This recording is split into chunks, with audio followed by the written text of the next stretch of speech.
Utah has been preparing for the presence of the African bee for some time. Agriculture and public safety interests have tracked the bee's movement into Arizona, California, Nevada, and now into Utah. Communities in other states have successfully learned how to safely live with the bee. We need to understand this insect and know how to protect ourselves and be safe. Utah and the rest of the country rely on honeybees to pollinate many of our crops. Utah has about 350 beekeepers who contribute millions of dollars to the state's economy. The Utah Department of Agriculture and Food and the state's beekeepers are working with communities to educate people about the differences between the gentle European honeybee and the aggressive Africanized bee. African bees look like regular honeybees but are dangerous because they defend their nests vigorously. They attack by the thousands to drive away an unwanted intruder. This extreme behavior changes the way we all think about honeybees. We all must be very careful when around honeybees now. Honeybees spread by swarming. A swarm contains a queen bee and many worker bees. They are frequently seen hanging in branches of trees while they look for a new home. When we think of bees, we think of them living in wooden hives, producing honey and being cared for by beekeepers. In the past, we were comfortable having them close to where we live and work. Our high regard for honeybees should not change now that African bees are here. The best advice regarding beehives is leave them alone. Honeybees also live in unmanaged nests called feral colonies. Feral hives often live in hollow trees, but in Utah's desert climate, such trees are far and few between.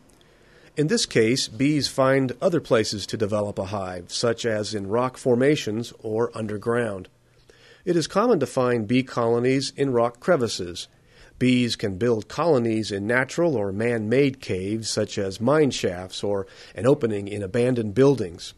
In cities, bees will make their nests in parts of buildings such as in attics and open walled areas of homes. A hole provides access to a space large enough to build a nest.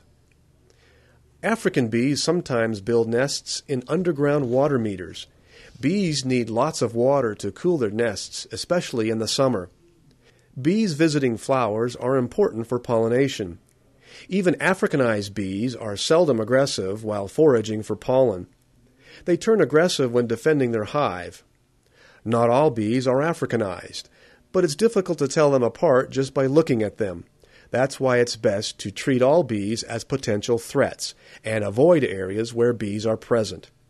If you find a swarm or a feral colony on your property, call your local office of the Utah Department of Agriculture and Food or a trained beekeeper or a pest control company. Here is a list of Agriculture Office telephone extensions. If you find a hive on your property, do not try to kill the bees yourself.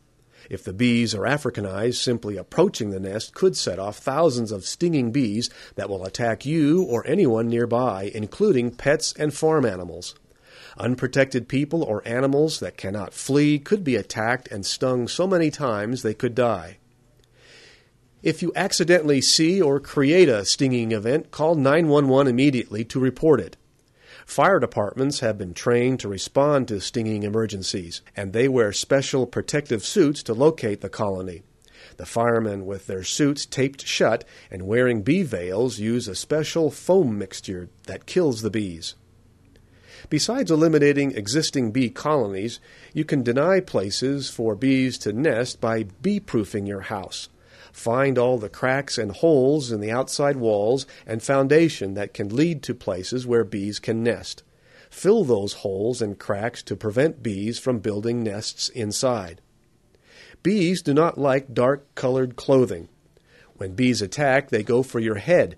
Do not swat at the bees because this disturbs them even more. The best defense is to protect your head with a coat or shirt and run away as fast as you can.